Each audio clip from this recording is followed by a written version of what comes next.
Subscribe and share my channel Sudarsana.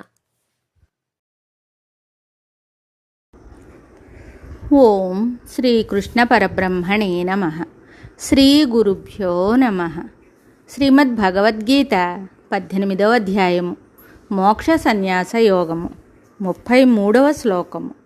Shri భగవానువాచ ధృత్యాయయా ధారయతే మనః ప్రాణేంద్రియక్రియాః యోగేనావ్యభిచారిణ్యా ధృతిః సా పార్థ సాత్వికీ. ధృత్యాయయా ధారయతే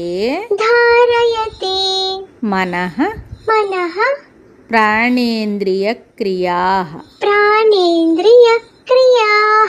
యోగేనావ్యభిచారిణ్యా ధృతిః సా పార్థ సాత్వికీ. ధృత్యాయయా ధారయతే మనః ప్రాణేంద్రియక్రియాః యోగేన వ్యభిచారిణ్యా ధృతిః సా పార్థ సాత్వికీ.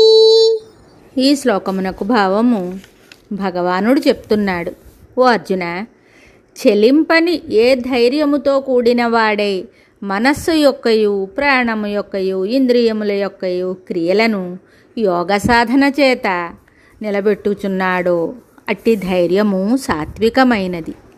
ప్రపంచంలో ధైర్యము కలవారు అనేక మంది ఉన్నారు. కొందరు యుద్ధంలో ధైర్యంతో పోరాడతారు. కొందరు ధైర్యంతో రాత్రి సమయంలో భీకరారణ్యంలో తిరుగుతూ ఉంటారు. కొందరు ధైర్యంతో మహోన్నత పర్వత శిఖరాల్ని అధిరోహిస్తూ ఉంటారు. సముద్రాల్ని దాటుతూ ఉంటారు. కానీ ఆ ధైర్యములన్నింటికంటేనూ ఉపరిస్థానముననున్న ధైర్యం ఒకటి ఇక్కడ చెప్పబడింది.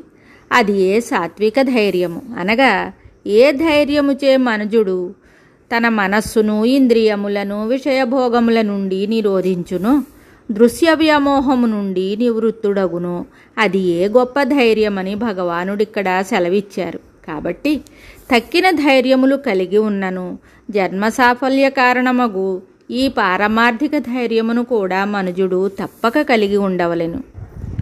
అయితే ఆ ధైర్యము చపలముగా ఉండకూడదు.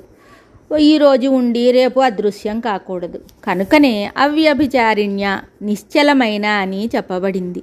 ఎలా అనగా కొందరు ముముక్షువులు ఏదో ఒక ఆవేశంలో ధైర్యం కలిగి తమ ఇంద్రియాదులను నిగ్రహించిన వారై మరలా పరిస్థితుల ప్రాబల్యంచే క్రమంగా ఆ ధైర్యాన్ని సడలించి విషయములందు ప్రవర్తించుట కనిపిస్తూ ఉన్నది. అది అవ్యభిచారిణీ ధైర్యము కాదు. కాబట్టి స్థిరముగా ఉండునట్టి ధైర్యమునే అవలంబించవలెను.